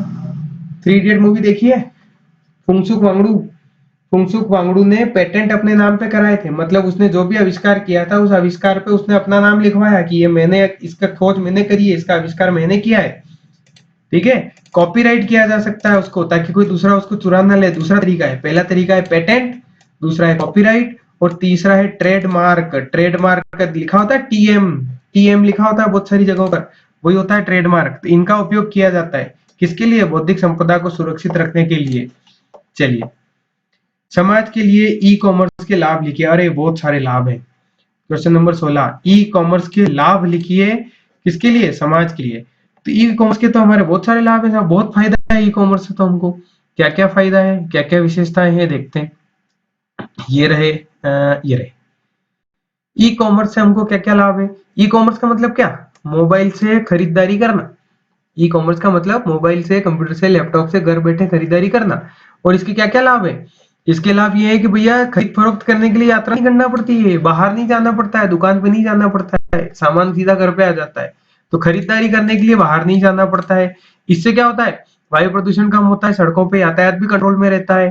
ठीक है, दूसरा, ई कॉमर्स से उत्पादों की लागत को कम करने में भी मदद मिलती है ना। ई कॉमर्स आपने देखा होगा, ऑनलाइन चीजें सस्ती आती है, मार्केट में महंगी आती है। क्यों आती है, क्योंकि ऑनलाइन शॉपिंग में खर्चा कम बैठता है, खर्चा जब खर्चा कम बैठेगा तो लागत भी कम रहेगी, ऑब्वियस सी बात है। ई कॉमर्स से सेवाओं को और उत्पादों की जानकारी ग्रामीण क्षेत्रों में भी उपलब्ध हो पाई है। ठीक है, ई कॉमर्स से क्या होता है कि जो ग्रामीण क्षेत्र है वहां पर भी जानकारी पहुंच सकती है। कैसे पहुंच सकती है, मोबाइल के द्वारा, इंटरनेट के द्वारा, है ना। नहीं तो फिर शॉपिंग मॉल में जाना पड़ सकता है, और गांव के लोग शॉपिंग मॉल में इतनी आसानी से पहुंच नहीं पाते हैं, है ना। लेकिन अब शॉपिंग मॉल की जगह सारी जानकारी, पूरा का पूरा मॉल उनके मोबाइल में है, सारी जानकारी मोबाइल में पहुंच रही है। ई कॉमर्स जो है वो क्या करता है, सरकार को कम कीमत पर, हाँ, ई कॉमर्स के थ्रू जो सरकार को कम कीमत पर स्वास्थ्य की देखभाल की सुविधा मिल सकती है, ये कम कीमत पर शिक्षा मिल सकती है ना। सामाजिक सेवाओं जैसे कि सार्वजनिक सेवाओं को वितरित करने में भी मदद जो है वो ई कॉमर्स के थ्रू मिल सकती है। ठीक है, तो ई कॉमर्स के कई सारे सामाजिक लाभ हैं। आगे बढ़ते हैं, क्वेश्चन नंबर 17, थोड़ा सा ऊपर ले लेते हैं इसको। क्वेश्चन नंबर 17, डिजिटल हस्ताक्षर को समझाइए। डिजिटल सिग्नेचर, ये क्वेश्चन आ सकता है भैया, डिजिटल सिग्नेचर को समझाइए। तो डिजिटल सिग्नेचर, जैसे हम सिग्नेचर करते हैं कॉपी में, पेन से सिग्नेचर करते हैं, तो वो हमारा साइन होता है, लेकिन हमारा साइन हमने ही किया है या किसी और ने किया है? डुप्लीकेट साइन भी तो कर सकते हैं, साइन कॉपी कर सकते हैं, तो कैसे पता चलेगी? तो उसके लिए यूज होता है डिजिटल सिग्नेचर, है ना। डिजिटली साइन करना, कंप्यूटर का उपयोग करके या डिजिटल का उपयोग करके साइन करना है, वो डिजिटल सिग्नेचर कहलाता है। ये रहा पेज नंबर 161 पर है। डिजिटल सिग्नेचर क्या है? संदेश को प्रमाणीकरण, जैसे आप कोई भी एप्लीकेशन वगैरह लिखते हो और फिर क्या करते हो, अपने कक्षा अध्यापक या अपने प्राचार्य के साइन करवाते हो, तो प्राचार्य के साइन करवाने से वो जो सूचना है, वो जो संदेश है, वो प्रमाणित हो जाती है। लेकिन संदेश को डिजिटल रूप में प्रमाणित करना क्या कहलाता है? डिजिटल हस्ताक्षर कहलाता है। डिजिटल हस्ताक्षर संदेश प्रमाणीकरण की सार्वजनिक कुंजी।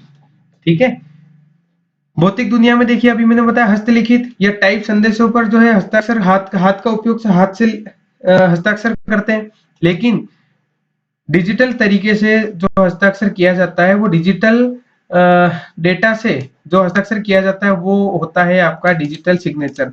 कुल मिला के ये है कि डेटा को सिक्योर रखने के लिए, डेटा को सुरक्षित रखने के लिए डिजिटल सिग्नेचर किया जाता है, आप तो ये याद रख लेना। चलिए अगला, क्रिप्टोग्राफी में उपयोग में आने वाली महत्वपूर्ण प्रक्रियाएं लिखिए। हाँ, ये बड़े इंपॉर्टेंट क्वेश्चन है, मैं इसको, इसके दो शब्द हैं यहाँ पर, मैं आपको लिख के बता देता हूँ। क्रिप्टोग्राफी, क्रिप्टोग्राफी का मतलब क्या होता है?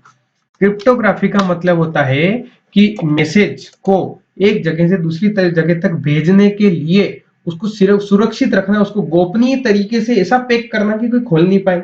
अभी लिफाफा तो है नहीं जिसको हम पैक कर लेंगे, और लिफाफा तो हर कोई कागज से कैंची से काट के खोल सकता है।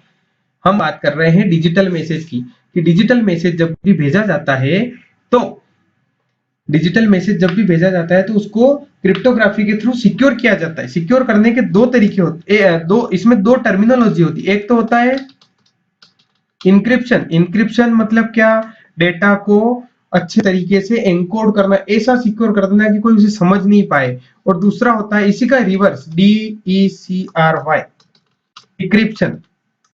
डिक्रिप्शन का मतलब डेटा को वापस डिकोड करके खोलना, उसको समझना, उसको पढ़ने लायक बनाना। तो इंक्रिप्शन का मतलब होता है डेटा को सिक्योर कर, डेटा को समझने लायक बनने से बचाने के लिए उसको अलग कोड में लिखना, इंक्रिप्शन कहलाता है। और उस कोड को तोड़ के वापस ओरिजिनल मैसेज लाना डिक्रिप्शन कहलाता है। यही दो चीजें हैं यहाँ पे क्रिप्टोग्राफी में उपयोग में आने वाले दो ये लिखा हुआ दो महत्वपूर्ण प्रक्रियाएं लिखी है। पहली प्रक्रिया इंक्रिप्शन, दूसरी प्रक्रिया डिक्रिप्शन। फायरवॉल क्या है? पेज नंबर 159 पे आपको फायरवॉल बता देते हैं। कहाँ गया? ये रहा फायरवॉल। फायरवॉल क्या है? फायरवॉल एक प्रकार का नेटवर्क सुरक्षा उपकरण है। फायरवॉल क्या है? नेटवर्क से कंप्यूटर की सुरक्षा रखने का एक साधन है, जिसे फायरवॉल कहा जाए। फायरवॉल आप हिंदी में समझिए, संधि विच्छेद कर लो। फायरवॉल आग की दीवार, ऐसी आग की दीवार है कि जिसके पार कोई भी जो खतरा है वो उसको पार करके हमारे यहाँ तक नहीं आ सकता है, लक्ष्मण रेखा जैसे कि। ठीक है, फायरवॉल एक प्रकार का सुरक्षा उपकरण है ना, जो क्या करता है, हमारे कंप्यूटर और नेटवर्क के बीच में सुरक्षा प्रदान करने का काम करता है। ये देखो यहाँ लिखा हुआ, फायरवॉल नेटवर्क में सीमांकन बिंदु या सिपाही के रूप में कार्य करता है ना। सूचना का संचार जो है वो इसी के माध्यम से होता है। फायरवॉल चेक करता है कि ये सूचना सही है कि नहीं है, इसको अंदर जाने दूं या नहीं जाने दूं। वो लिखा हुआ है देखो, इसके माध्यम से नेटवर्क में सूचना प्रवाह की अनुमति और अस्वीकृति दोनों प्रदान की जाती है। इसे फायरवॉल कहते हैं। फायरवॉल के प्रकार कभी पूछ ले तो देख लो, फायरवॉल के प्रकार कौन कौन से फायरवॉल होते हैं। प्रॉक्सी फायरवॉल होता है, स्टेटफुल फायरवॉल होता है ना, ये अभी अपन ने देखा था यूटीएम, यूनिफाइड टेरर मैनेजमेंट, है ना, एकीकृत खतरा प्रबंधन फायरवॉल होता है। और next generation firewall NG, next generation firewall NGF, अगली पीढ़ी के फायरवॉल, ये इतने प्रकार के फायरवॉल होते हैं। आ जाए कभी तो लिख देना। आगे बढ़ते हैं। फायरवॉल कहाँ गया, फायरवॉल। ई पेमेंट, ई पेमेंट के विभिन्न तरीके लिखिए। ई मतलब इलेक्ट्रॉनिक, इलेक्ट्रॉनिक रूप से हमें पेमेंट करना है तो उसके क्या क्या तरीके हैं। इलेक्ट्रॉनिक पेमेंट के तरीके ये रहे साहब। इलेक्ट्रॉनिक भुगतान के तरीके, क्रेडिट कार्ड का उपयोग कर सकते हैं, डेबिट कार्ड से पेमेंट कर सकते हैं, इलेक्ट्रॉनिक फंड ट्रांसफर, मोबाइल से फंड ट्रांसफर, सॉरी इलेक्ट्रॉनिक तरीके से फंड ट्रांसफर कर सकते हैं, और मोबाइल वॉलेट अभी अपन ने देखा था, फोन पे, पेटीएम, इनका उपयोग करके भी। तो ये 4 प्रकार होते हैं। कौन कौन से? इलेक्ट्रॉनिक भुगतान के कितने तरीके होते हैं? 4 तरीके होते हैं, credit card, debit card, electronic fund transfer और मोबाइल वॉलेट। वीडियो काफी बड़ा हो रहा है, 1 घंटा करीब हो चुका है, मुझे लगता है सेकंड पार्ट भी बनाना पड़ेगा। चलिए आगे बढ़ते हैं। कहाँ गया? ई पेमेंट, ठीक है। चलिए पेमेंट गेटवे को समझ, इसको फिलहाल छोड़ते हैं, चलो आगे बढ़ते हैं। डेटा की परिभाषा दीजिए। अब ये तो सिंपल सा क्वेश्चन है, लास्ट वाला आपका पार्ट है। डेटा की परिभाषा सबको पता है, रो फैक्ट्स एंड फिगर्स, कच्चे आंकड़े, कच्चे तथ्यों को डेटा कहा जाता है ना। जैसे कि राम, श्याम, सीमा, सीता, गीता, 10, 12, 15, ये सारे जो अंक होते हैं ये समझने योग्य नहीं है, लेकिन डेटा है, कच्चे आंकड़े हैं जिनसे कोई जानकारी प्राप्त नहीं होती है, कोई निर्णय नहीं ले सकते, लेकिन बस है, ठीक है, डेटा है, कच्चा डेटा है, आंकड़े हैं कुछ, इसे कहा जाता है डेटा। अगला क्वेश्चन 23 नंबर, सूचना की परिभाषा दीजिए। अरे वही तो है, अभी तो हमने डेटा पढ़ा था ना। इस डेटा को समझने योग्य अगर बना दिया जाता है तो वो सूचना कहलाती है। तो समझने योग्य डेटा को सूचना कहा जाता है, कच्चे आंकड़ों को डेटा कहा जाता है। आया समझ में? कच्चे आंकड़ों को डेटा कहते हैं और समझने योग्य डेटा को इंफॉर्मेशन, सूचना कहते हैं। अगला, कंप्यूटर के प्रोग्राम को परिभाषित कीजिए। वाह, कंप्यूटर प्रोग्राम, प्रोग्राम क्या होता है? मैं जनरली समझाता हूँ तो ये समझाता हूँ कि देखिए, जैसे घर में शादी का प्रोग्राम होता है, तो वो शादी का एक प्रोग्राम है। प्रोग्राम मतलब क्या? कुछ इवेंट्स है, सबसे पहले ये काम होगा, सबसे पहले ये इवेंट होगी, फिर हल्दी फंक्शन होगा, फिर मेहंदी होगा, होते हैं ना, अलग अलग फंक्शन होते हैं। तो वो अलग अलग फंक्शन है, सीक्वेंस में है, एक के बाद एक, एक के बाद एक एग्जीक्यूट हो रहे हैं, तभी जाके शादी संपन्न होगी। बस वही तरीका है समझने का, और ये समझ गए तो आपको प्रोग्राम भी समझ में आ जाएगा। कंप्यूटर प्रोग्राम को परिभाषित कीजिए। एक्चुअल परिभाषा में आपको समझा देता हूँ, लेकिन एक्चुअल में कंप्यूटर प्रोग्राम होता क्या है? इंस्ट्रक्शंस जो होती है, कई सारी इंस्ट्रक्शन होती है, ये रहा, कई सारी इंस्ट्रक्शन जो होती है, उन इंस्ट्रक्शन को एक साथ इकट्ठा किया जाए तो उसे कहते हैं प्रोग्राम। इंग्लिश में इसकी डेफिनेशन जनरली इंजीनियर्स लोग रटते हैं, रटी रटाई डेफिनेशन है कि set of instruction is called programme. Instruction के सेट को प्रोग्राम कहा जाता है, वही लिखा हुआ है। इंस्ट्रक्शन यानी कि निर्देश, निर्देशों के समुच्चय, समुच्चय यानी कि सेट, निर्देशों के समूह को प्रोग्राम कहते हैं। ठीक है, प्रोग्राम क्या काम आता है? ये प्रोग्राम कंप्यूटर द्वारा क्रियान्वित किए जाने वाले किसी विशेष कार्य को संपादित करता है। हर एक काम के लिए अलग अलग प्रोग्राम लिखना पड़ता है कंप्यूटर पे, है ना। जैसे कि गाने चलाना है, अलग काम है तो अलग प्रोग्राम, लेटर लिखना है, अलग प्रोग्राम है, अलग काम है तो अलग प्रोग्राम, इंटरनेट चलाना है, अलग काम है तो अलग प्रोग्राम, वायरस आ गया है, स्कैन करना है, अलग प्रोग्राम, एंटीवायरस। तो हर काम के लिए अलग अलग प्रोग्राम लिखा जाता है। ठीक है, तो कुल मिला के क्या है? निर्देशों के समूह को प्रोग्राम कहा जाता है। आगे बढ़ते हैं, प्रोग्राम को परिभाषित दीजिए। ठीक है, चलिए 25 नंबर, कंप्यूटर नेटवर्क की परिभाषा दीजिए। नेटवर्क, अब मैंने आपको बताया था कि नेटवर्क क्या होता है, एक बार फिर से सुन लीजिए। दो या दो से अधिक कंप्यूटर, मतलब अपनी बनाई हुई डेफिनेशन बता रहा हूं मैं आपको। नेटवर्क की परिभाषा दीजिए। तो नेटवर्क की परिभाषा क्या होती है कि जब दो या दो से अधिक कंप्यूटर को आपस में बातचीत करने के लिए या मैसेज भेजने के लिए आपस में जोड़ा जाता है, तो इस बनने वाली संरचना को कंप्यूटर नेटवर्क कहते हैं। समझ में आया?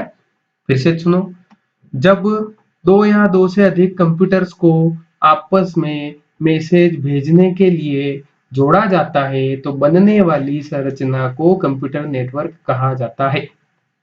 यह है परिभाषा, किताब में क्या लिखी है पढ़ लो, पेज नंबर 187। कंप्यूटर नेटवर्क दो या दो से ज्यादा कंप्यूटिंग युक्तियों का संग्रह है। देखो वही है, दो या दो से ज्यादा कंप्यूटिंग युक्तियों का संग्रह है जिसमें ये युक्तियां आपस में किसी न किसी माध्यम से एक दूसरे से जुड़ी रहती है। अब वो जो माध्यम होता है ना, जोड़ने का तरीका, वो माध्यम जो है वो दो टाइप का हो सकता है। ये माध्यम तार हो सकता है, तार से, वायर से, केबल से जुड़ते हैं, या फिर वायरलेस एंटीना से भी जुड़ सकते हैं। ठीक है, तो ये कंप्यूटर नेटवर्क की परिभाषा होती है। ठीक है, चलिए कंप्यूटर ने अगला क्वेश्चन 26 नंबर, कंप्यूटर नेटवर्क के घटक लिखिए। कंप्यूटर नेटवर्क किन किन चीजों से मिलकर बना होता है? ये रहा साहब, कंप्यूटर नेटवर्क इतनी सारी चीजों से मिलकर बना होता है। 5 प्रकार की चीजें हैं जिनसे मिलकर कंप्यूटर नेटवर्क बनता है। सबसे पहला तो कंप्यूटर का कंप्यूटिंग उपकरण, यानी कि कंप्यूटर खुद, भाई कंप्यूटर खुद, उसके साथ प्रिंटर, स्कैनर, ऐसे जो भी डिवाइसेस होते हैं वो सारे, ये पहली चीज। दूसरी चीज होती है लैन कार्ड, एनआईसी कार्ड में बताई थी, उसी टाइप की लैन कार्ड होती है, लैन कार्ड। तीसरा होता है माध्यम, जिनके थ्रू आपस में कंप्यूटर जुड़ेंगे, या तो वायर से जुड़ेंगे या वायरलेस तरीके से जुड़ेंगे, तो वो होता है माध्यम। अगली चीज होती है सॉफ्टवेयर, चौथा कौन से सॉफ्टवेयर से जुड़ेंगे। और अगला होता है स्विच या हब, कौन से स्विच, ऐसा कौन सा स्विच है जो इन दोनों को जोड़ने का काम करेगा। तो कंप्यूटर नेटवर्क के 5 घटक होते हैं, कंप्यूटिंग उपकरण, लैन कार्ड, माध्यम, सॉफ्टवेयर और स्विच। आगे बढ़ते हैं, क्वेश्चन नंबर 27, ये अपन ने पहले पढ़ लिया है वैसे तो। लैन, मैन, वैन और पेन का फुल फॉर्म लिखिए। चलिए फुल फॉर्म तो लिख ही लो, अगले पेज पे लिख लेते हैं। लैन, मैन, वैन, सॉरी, वैन और पेन। लैन का फुल फॉर्म होता है लोकल एरिया नेटवर्क। मैन का फुल फॉर्म होता है मेट्रोपॉलिटन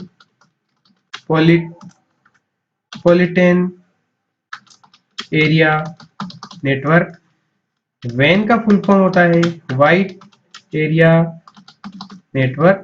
और पेन का फुल फॉर्म होता है पर्सनल एरिया नेटवर्क। अब मैं इनको समझा भी देता हूँ, 4 पूरे प्रश्न यहाँ पे सॉल्व हो जाएंगे। लेन का मतलब होता है local area net, full form होता है लोकल एरिया नेटवर्क। लेन क्या होता है? ऐसा नेटवर्क जो एक छोटी जगह में बनाया जाता है, अर्थात किसी कंप्यूटर लैब में या किसी छोटे कक्ष में या एक छोटे भवन में बनाया जाता है, उसे लेन कहा जाता है, लोकल एरिया नेटवर्क। इसकी इसमें दो कंप्यूटरों के बीच की दूरी ज्यादा नहीं होती है और इसमें मैसेज बहुत फास्ट पास होता है क्योंकि सारे कंप्यूटर पास पास ही पड़े रहते हैं। दूसरा होता है मेन, मेट्रोपॉलिटन एरिया नेटवर्क। ये किसी एक बड़े गांव या बड़े शहर का जैसा होता है, जैसे कि आपके केबल टीवी वाले का जो नेटवर्क होता है ना, मशीनें उसकी एक जगह लगी होती है और आपके घर पे टीवी की केबल आती है और आप उससे कनेक्शन ले लेते हो और आपके घर पे भी टीवी चल जाती थी। ये जो होता है मेट्रोपॉलिटन एरिया नेटवर्क, किसी गांव या किसी शहर जितना बड़ा नेटवर्क हो सकता है। वैन, दुनिया का सबसे बड़ा नेटवर्क, वैन वाइड एरिया नेटवर्क, पूरे विश्व को कवर करता है वाइड एरिया नेटवर्क। इसके अंदर कंप्यूटर, सर्वर और अंतरिक्ष में घूम रहे सैटेलाइट उपग्रह भी शामिल हो जाते हैं।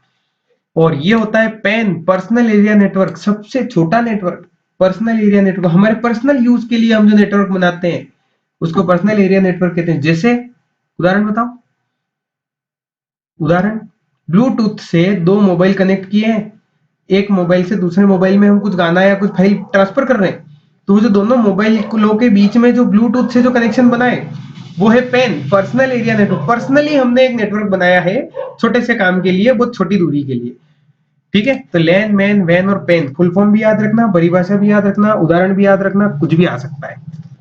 आगे बढ़ते हैं, विभिन्न प्रकार की इंटरनेट सेवाओं के नाम लिखिए। हाँ साहब, इंटरनेट की विभिन्न प्रकार की सेवाओं के जो नाम है वो लिखना है।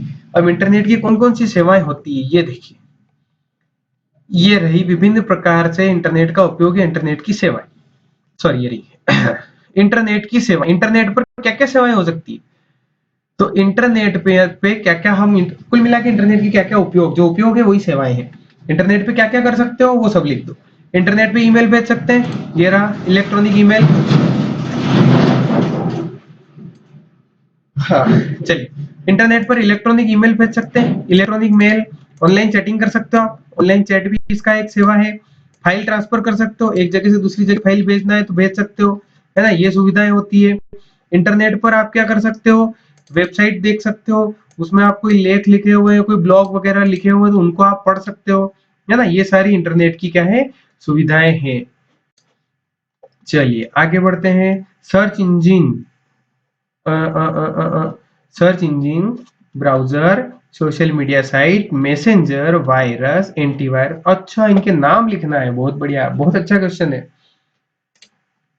चलिए इनके नाम मैं आपको लिख के ही बता दूंगा, ठीक है। सर्च इंजिन के नाम लिखिए।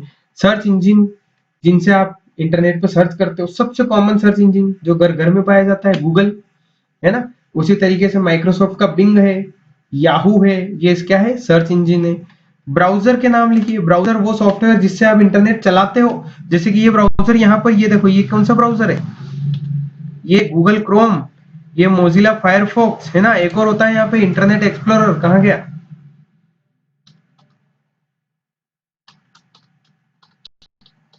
ये रहा, ये इंटरनेट एक्सप्लोरर, ऐसे ई बना होता है, देखो इसका लोगो ई बना हुआ है, ये इंटरनेट एक्सप्लोरर। ये क्या है, ये सारे ब्राउजर हैं, Mozilla Firefox, Google Chrome, internet explorer, Apple safari, ये सारे क्या है, ब्राउजर हैं। चलिए social media site, social media वेबसाइटों के नाम लिखो। अरे इंस्टाग्राम को कौन भूल सकता है, फेसबुक को कौन भूल सकता है, ठीक है, ट्विटर को कौन भूल सकता है, लिंक्डइन को कौन भूल सकता है, ये सारे सोशल मीडिया साइट्स हैं। मैसेंजर, ऐसे सॉफ्टवेयर जिससे आप इंटरनेट के थ्रू मैसेज भेज सकते हैं। अरे व्हाट्सएप, व्हाट्सएप को कौन भूल सकता है, ठीक है। व्हाट्सएप हो गया आपका, फेसबुक चैट हो गया, ऐसे अलग अलग कई सारे चैटबॉट होते हैं। याहू मैसेंजर हो गया, है ना, ये मैसेंजर है सारे। वायरस, ये मैंने सारे आपको लिखवा ही रखे हैं। कब वायरस के प्रकार, है ना, कौन कौन से वायरस होते हैं, उनके नाम। अरे अजीबो गरीब वायरस आते हैं, बेबीलोन वायरस आता है, आई लव यू वायरस आता है। आई लव यू भी एक प्रकार का वायरस है, जीवन में भी और कंप्यूटर में भी दोनों जगह, ठीक है। तो ये वायरस है। एंटीवायरस के नाम लिखिए। एंटीवायरस, ये नाम भी मैंने आपको लिखवा रखे हैं, कौन कौन से एंटीवायरस होते हैं। अवस्थ एंटीवायरस होता है ना, ये रहा एंटीवायरस, अवस्थ एंटीवायरस। और मैकेफी एंटीवायरस, एविरा एंटीवायरस, है ना, एवीजी एंटीवायरस, और नॉर्टन एंटीवायरस, ऐसे कई सारे एंटीवायरस होते हैं। चलिए अगला क्वेश्चन, ईमेल सेवाओं के नाम लिखिए। ईमेल की कौन कौन सी सेवाएं होती है भैया, ईमेल सेवाओं के नाम लिखिए। चलो ईमेल सेवाओं के नाम देख लेते हैं, पेज नंबर 206 पर लिखा हुआ है, ये रहा। ओके, ईमेल सेवाओं के प्रकार, नाम नहीं है, प्रकार है, सॉरी यहाँ क्वेश्चन थोड़ा सा गलत हो गया है। ईमेल सेवाओं के प्रकारों के नाम लिखिए। तो ईमेल सेवा कितने प्रकार की होती है, तो ईमेल सेवाओं के प्रकार, वेब आधारित ईमेल, सबसे पहला ईमेल, मतलब सीधी सी बात है कि ईमेल भेजने के कौन कौन से प्रकार होते हैं। पहला प्रकार तो होता है वेब पे आधारित ईमेल, है ना, वेबसाइट के थ्रू आप ईमेल भेज सकते हो, जैसे कि जीमेल, हम लोग जीमेल की आईडी यूज करते ही है, आउटलुक का यूज कर सकते हैं, याहू मेल का यूज कर सकते हैं, ये सारे क्या है, वेब आधारित ईमेल है। दूसरा जो तरीका होता है वो होता है पॉप, पीओपी, मैंने लिखवाया था फुल फॉर्म, क्या लिखवाया था, पोस्ट ऑफिस प्रोटोकॉल। ऐसा प्रोटोकॉल, ऐसा नियम जो पोस्ट ऑफिस तरीके से काम करता है ना, इसका फुल फॉर्म है ऐसे, पोस्ट ऑफिस प्रोटोकॉल। ये भी एक ईमेल एक्सेस प्रोटोकॉल है ना। मेल सर्वर से संदेश पढ़ने के लिए इसका उपयोग किया जाता है। तो पहला तरीका था वेब आधारित ईमेल, दूसरा तरीका था पॉप आधारित ईमेल, तीसरा जो होता है वो होता है IMAP server, internet message access protocol, IMAP, IMAP, internet message access protocol, mail server, IMAP map server. ये तीन तरीके हैं जिनसे जो क्या है, इंटरनेट की, सॉरी, ईमेल की सेवाएं प्रदान करते हैं। याद रखना है तीनों के नाम, वेब आधारित मेल, पॉप 3 ईमेल और आईमैप सर्वर। आगे बढ़ते हैं। यूआरएल और यूआरएल तो समझा ही दिया था, फुल फॉर्म लिख दिया था आपने। चलिए अब दीर्घ उत्तर है, वीडियो काफी बड़ा हो गया है, 26 प्रश्न और बाकी हैं। अगले वीडियो बनाऊंगा पार्ट 2, उसमें डालेंगे। फिलहाल 1 घंटे से भी ज्यादा का समय हो चुका है, तो इस तरीके से आपको तैयारी करना है। ये पहला वीडियो है, बहुत जल्दी इसको मैं लॉन्च लाइव करने वाला हूँ। 1 घंटे से लगातार क्लास चल रही है, हालांकि मैं थकता नहीं हूँ, थकना मना है, लेकिन आप लोगों के फायदे के लिए कि वीडियो ज्यादा लंबा ना हो जाए, इस वीडियो को यहीं पे विराम देते हैं। दीर्घ उत्तर के लिए आता हूँ थोड़ी सी देर में, चलिए।